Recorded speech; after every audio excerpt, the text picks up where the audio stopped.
Welcome to Growing Pains, a podcast of the Sumner County Republican Freedom Caucus. I'm your host, Deanne DeWitt. Today's guest literally helps pave the way for growth. So as we talk about growing pains, Toby Ellis, thank you for being with us. Thank you, Deanne, and thank you for asking me. I always look forward to seeing you. I love visiting with you. You give me hope in all sorts of things, including our roads. But your team's work really does lay the foundation for our community. So I'd like to just start with a little bit of the Toby Ellis story.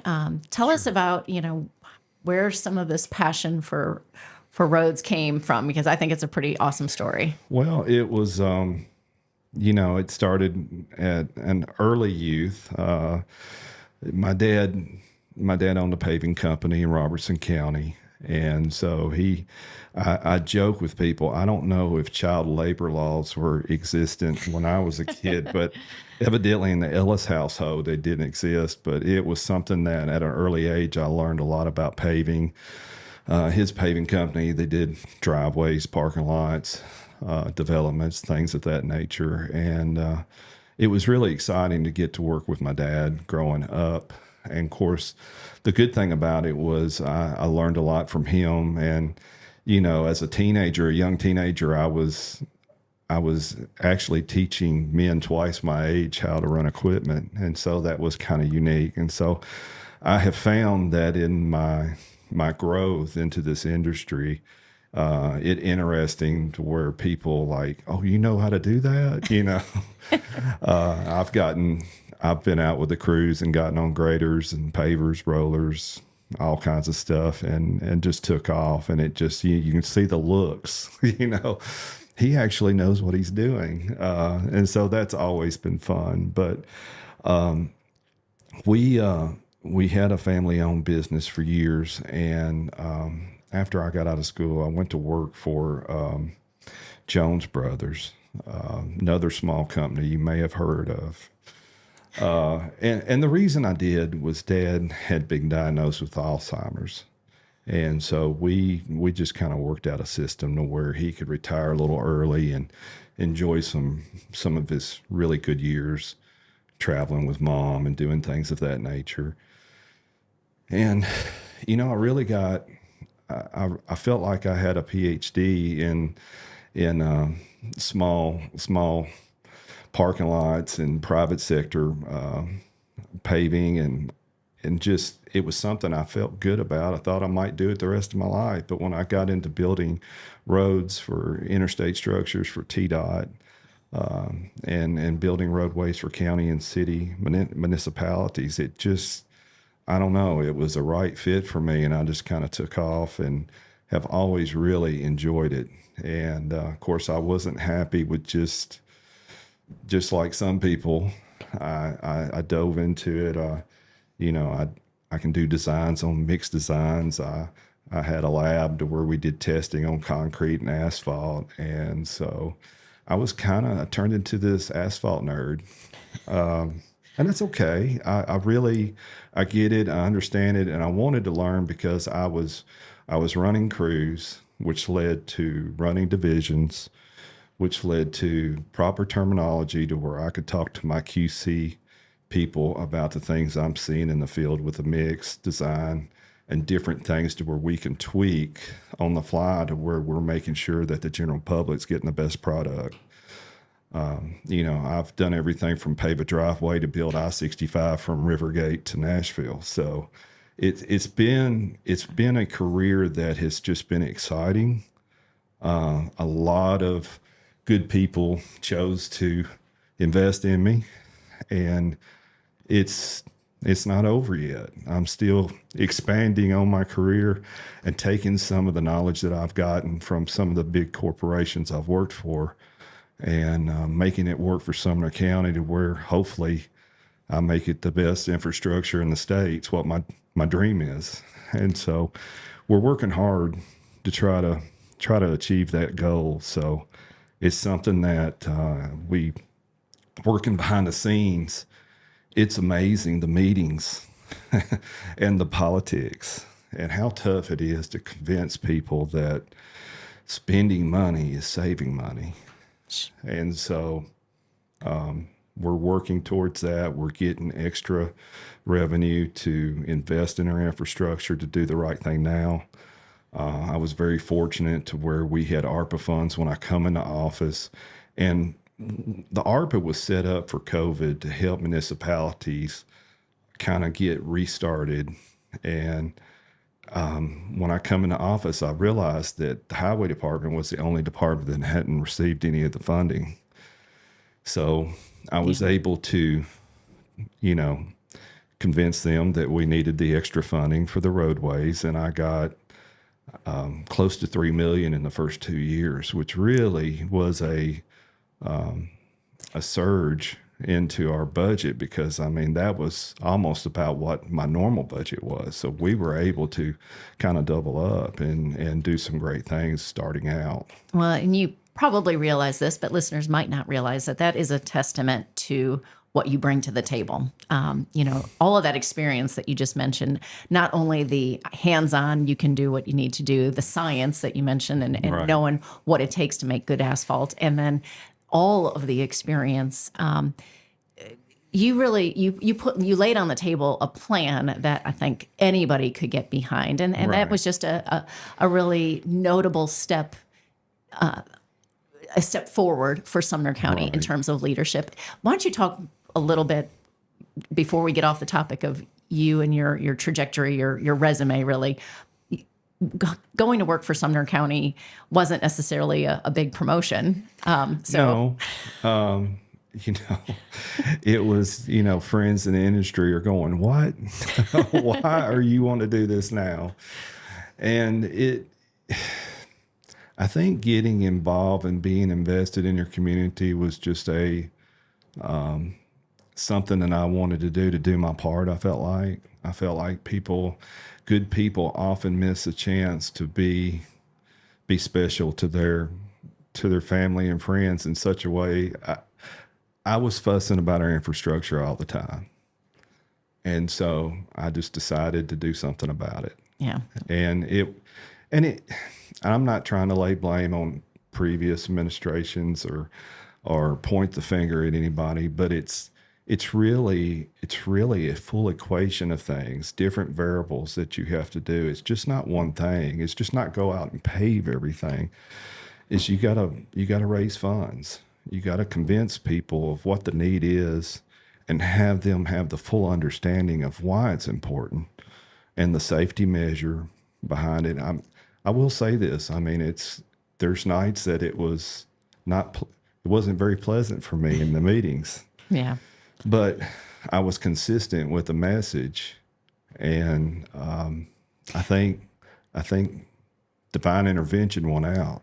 So We'll give divine intervention some credit, but I do think that what you presented in a vision Right. and a very strategic plan, again, it is a notable step in the right direction for Sumner County to have you presenting that and being able to communicate. Well, when I come into office, and I think I told you this before, I talked to the guys the first day, and we talked about, what my vision was for the highway department. And it was to create a place where people wanted to work, really inject joy and happiness into our everyday work lives. And I said, why that's important? I said, well, it starts out with feeling respected. Also earning a fair pay for what you do. Worked very hard at that. Yeah. Last year we got the biggest raise in Sumner County Highway Department history. Long time coming. It was a long time coming. And of course, when I was a consultant with the city, I told the city council one night, I said, you can have a guy making $12 running equipment, or you can have a guy making $20 running it. And of course, this has been a few years back. And I said, what the guy that was making 20 is, the reason he is because he's a true professional. He's going to take care of your most valuable assets, which is your equipment, which costs hundreds of thousands of dollars. And I said, do you want that equipment taken care of? Do you want somebody that really cares, that's a true professional? And I said, at the end of the day, it's it's a savings having somebody good run your equipment and take care of it, because the longevity is the people that don't care are just going to tear it up, and then you're going to be inefficient. You're not going to be able to get things done, and then it's very costly. Yeah. So Yeah. Let's talk about some of the things that people don't think of when it comes to roads. And, as the road superintendent, okay, you pave a lot of roads, but there's a lot more that you do that is part of the whole safety equation. So fill everybody in on what those things are. Oh gosh, one of my campaign slogans was, the pothole hotline. And so when people come to see me, we have a red phone and it's pothole hotline. And so they see it and they get a kick out of that. Of course, we have our number, people call it. But, we do a lot of patching, and it's more of a temporary fix in what we do. Our projection for finishing this term is over 200 miles of roads would have been paved in my first term, and that's never happened before. And so I'm very proud of that fact. You've heard me say it before. Yep.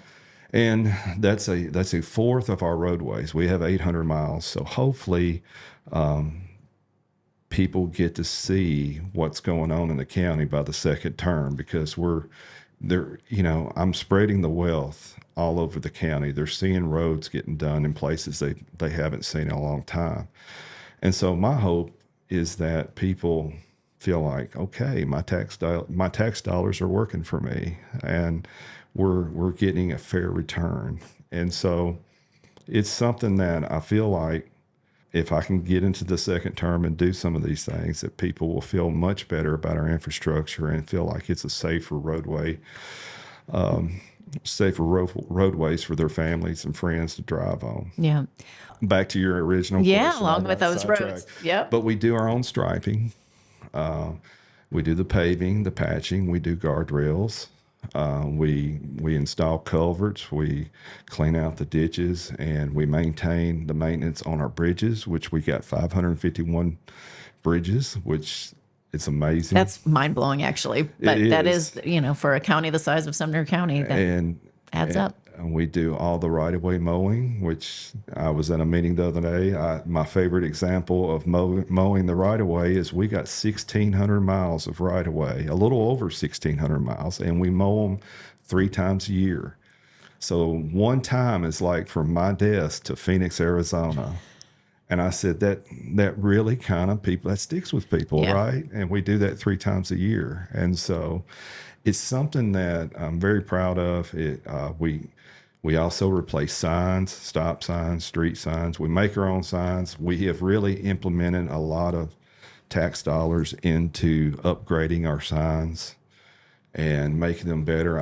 I am having a problem with people stealing street signs and stop signs, which that kind of blows me away. When I was a kid, that wasn't a thing. So I don't know. Hopefully we can get that stopped. I've went to Channel 2, 4, and 5 News to talk about it, to see if they see anybody doing this, please report them. Sure. But or just put it on your list of things to remind our young people. I don't get it. We were in an area, and of course you just the sheriff was just here, and we got video cameras up.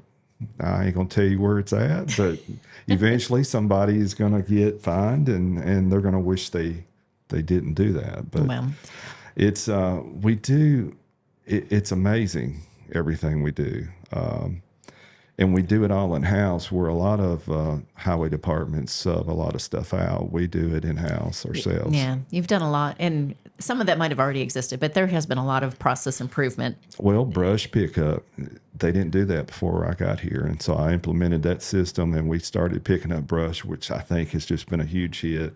We had the equipment to do the work with. They weren't using it for that. Yeah. And of course, we have the litter grant with the state. It's wonderful.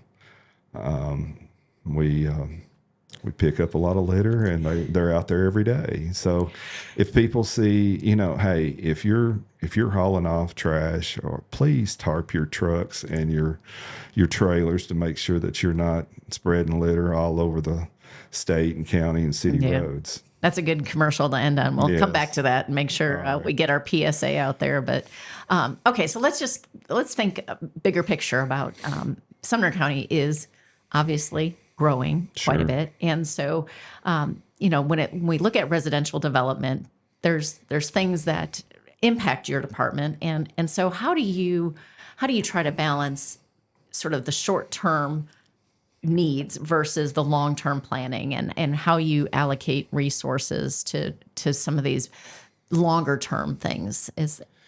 Well, one thing that has happened that Josh Suddeth, who was over our planning and engineering department, who recently just left to go to the state, had a wonderful job opportunity. Marshall Boyd has took his place, which they've basically kept the whole team together, and I'm very tickled about that. But one of the things that we got together, we actually met before I took office, was we were wanting to improve the roadway specifications to give the roads more strength that are being put in by the developers, which it was more based on. And then we were thickening up the binder base. Yeah, the science of The binder. Yeah. The binder layer from 2 inches to 3 inches was added a lot more strength to the roadway bed. And so it's something that we put in place, and we've talked to the city of Gallatin, the city of Hendersonville. Hendersonville's already implemented it, and we wanted everybody kind of have the same specification structure. And what has happened in the past is when developers have come in, they have implemented the specifications that they had in place, and then they go and do all these repairs later because it didn't stand up to the strain of the construction. Yeah. And so as a consultant, I would go in and say, let's beef this up. You won't have as many repairs, and it'll actually save you money by doing a better job of building a better road. And with some convincing, they started doing that, and the developers started realizing, hey, Toby's onto something here. So the county is getting a better roadway handed over to them. The structure of it is stronger. And I think the developers are actually saving money because they don't have to go in and redo so much before they turn it over to us. So I've been very happy about that, making sure that the developers are doing the kinds of things in front of us before they hand it to us has really helped us. And of course, Josh and Marshall had the foresight to make sure that the developers are doing some of the necessary things to help with this traffic, to help with the turning lanes, to help with the red lights and the different stuff. Instead of just waiting for us to take care of it later, they're getting ahead of the game. And so that has been a huge deal. One of the things that it's been a worry of mine is Latimer Lane and Long Hollow. We talked about that the other day.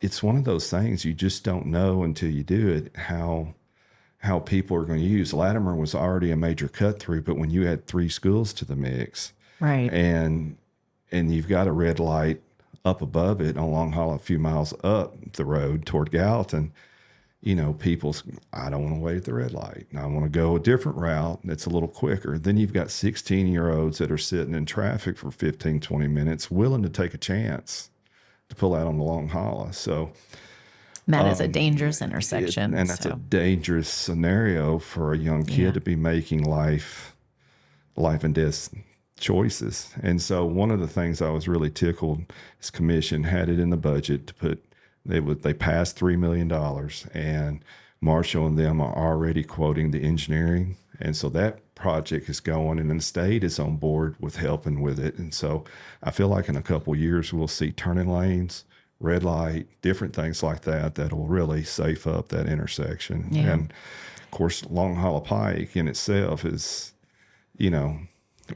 I hope sooner than later we have a widening project to kind of tie that in back into Gallatin to where that would be a state road, correct? That is a state road. Yeah. It is, but I've let my feelings be known about that. Well, it's kind of an important case study that I think is educational here, because what you're talking about, putting an intersection, a new light on Long Hollow, that does take a lot of cooperation with the state. It does. You don't do that without their permission, and it is not an overnight thing. You can't just flip a switch and make it happen. But when you've got relationships and you have that's been huge. The relationships that me, Marshall, and Josh have had with the state has really helped get people motivated to get this pushed through. Yeah.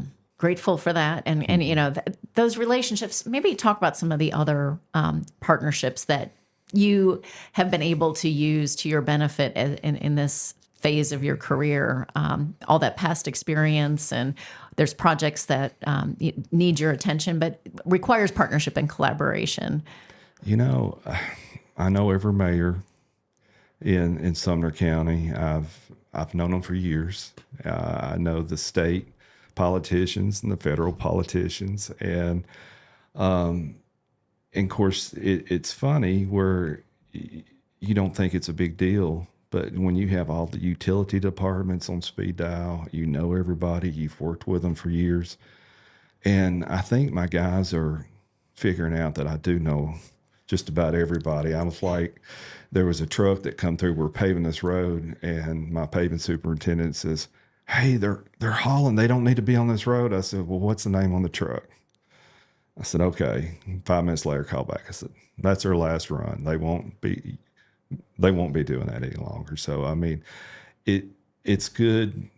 It's good to be a part of Sumner County and take those relationships to where it can benefit Sumner County. They don't even know it, but it is. It's happening every day, and I really enjoy that. Wow. But the utility directors, and I will say this, I said it the other day, the directors and department heads in the county are second to none. You can go anywhere, and every one of them are known throughout the state. And our leadership in the county it's just fantastic.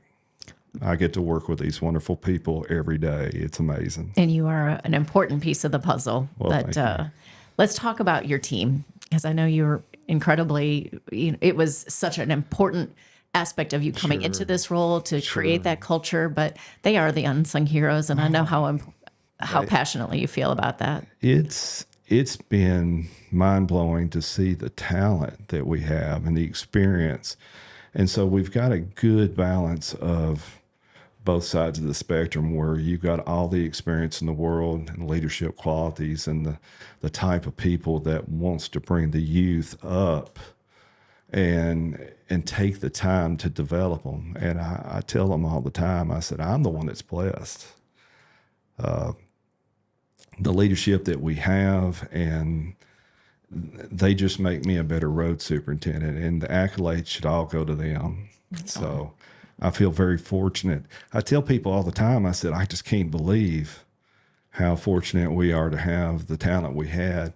And they were underpaid for so long. And so I'm working with some of the best people I've ever worked with in my career. And I just can't sing their praises enough. I really can't. Let's talk about their safety, because I know that that's become a bigger concern of yours as you've evolved. You've watched maybe an evolution in the way they're treated out there. Right. Let's talk about that. In the past, and sometimes it still happens, people are driving by giving thumbs up and honking the horn, waving, but not as much as it used to. We put up, we've got traffic control signs, message boards. We do a pretty good job of setting up the message boards a few days ahead to let people know that they'll expect there'll be some waiting if you come through here, maybe get a detour, go another route.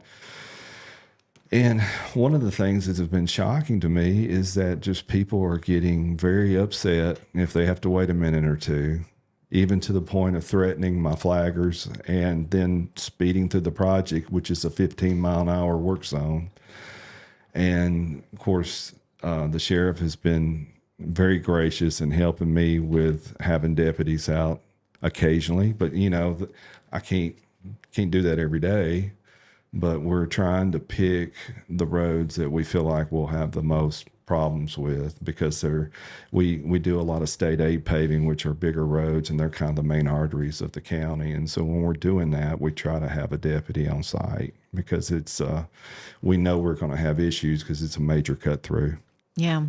Well, it seems intuitive, but I hope everybody hears that this is just an ask. Just be patient. And what we're doing is for the betterment of your lives. And I think you'll love it once you get done. And it's amazing.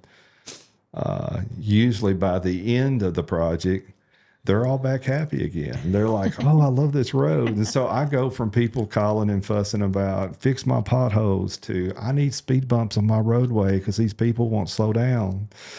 And so you go from one extreme to the other, but it's pretty comical. Let's talk about some of the technology. I know that there's some things that you're looking to hopefully invest in the near future, and you most wouldn't think, roads and technology. So let's hear One it. of the things that I'm really excited about is we're trying to get a grant, a federal grant. What this grant is going to do for me, we're trying to get if we get the grant, we're going to get a GIS roadway management system that you'll be able to get on your computer. You could go to your GIS map on Sumner County, and you'll be able to look at all the roads, county roads as a whole, and pull them up, and they'll be all color coded with the ratings on it. And what that'll do for you, that'll tell what's wrong with that road. Is it a good road? Was it just paved, or is it in a road that needs repair or repaving soon, And so you can actually click on the road and drive it. And it'll have the breakdown of what repairs needs to be done. You'll be able to look and see the roads that we're going to pave that year. And everyone can see that there's no politics involved in this. Toby is paving the worst roads first. And then they can see where their roadway rating is and about how long it's going to be before we get there.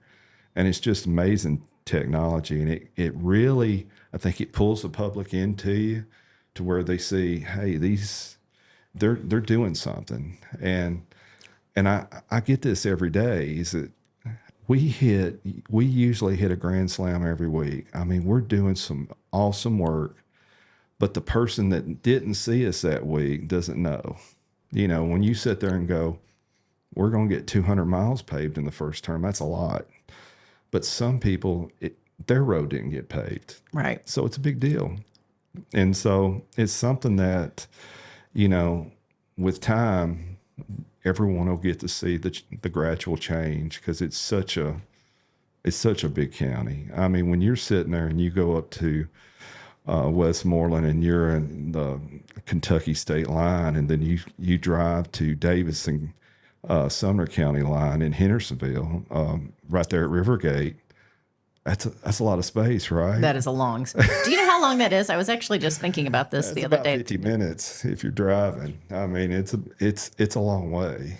The mapping system and the roadway rating system is going to be great for Sumner County, and they will be informed. And one of the things that has just blown me away is the social media communication that I started doing a couple years ago. And I just kind of did it on a fluke, because I thought we've had some pretty bad snow events and blizzards, and we've had tornado and some hurricane straight line winds that have caused a lot of destruction. So we've had a lot of opportunity to get out and talk about roadways that are closed, what to look for and what to watch out for. And it's just kind of become a communication thing with me. And I sit there last winter, and I always look at the views and see if people are interested. And of course, it's not me that they're looking at. I don't think I'm very good at it, but they want to be informed. You are good at it because you're doing it. I mean, it's a pretty simple thing, and a video gets people to stop and listen. This blows my mind. Yep. I've had one video that hit 280,000 views. I mean, that's ridiculous. So, but it's made me realize that people are concerned, and they want to know what's going on in their community and the best way to get to work. I've got some plans coming up for this winter that I'm going to try to implement to even make it better. So I'm hoping that works out, and you'll get to see it pretty soon. Oh, well, that's exciting. Yeah. I know that you have said in other gatherings that there's probably not a road that I drive on that you haven't touched at one point or another in your long career. Yes. Part of the fun of this stage of your career and choosing to take a role that has such a big impact on our community, it's because of the heart that you have, and the heart that your dad invested in you, and you invested in your kids, and now your grandbaby. Oh, yes. And so let's kind of end on that. What is it that motivates you that to keep doing this pretty tough but behind the scenes job? There's some days that it's tough. There's no doubt. But overall, when I look at, you can't look at one day and get a grade for that. But when you look back at a month's worth of work, and you see what you've accomplished and how big of an effect it's having on your county, that makes it worth it. And I'm telling you, when I said I was a paving nerd, nobody likes seeing a road get paved better than me. I love it, and it's something that I get a lot of gratification from it, and it is a passion. I don't. My wife laughs at me. I mean, I guess everybody has a passion about something, but that's mine. And being a granddaddy. Yeah. And I think that's where these two things come together, because They you are do. leaving your mark, and you are leaving Right. an important part of the infrastructure Right. of this county better for I hope so. the next generation and your granddaughter in particular. That's right. Thank you for telling us that infrastructure roads are just a piece of this bigger puzzle of infrastructure, but how important it is, and thank you for paving the way. Well, thank you, and thank you for having me. Till next time. All right, take care.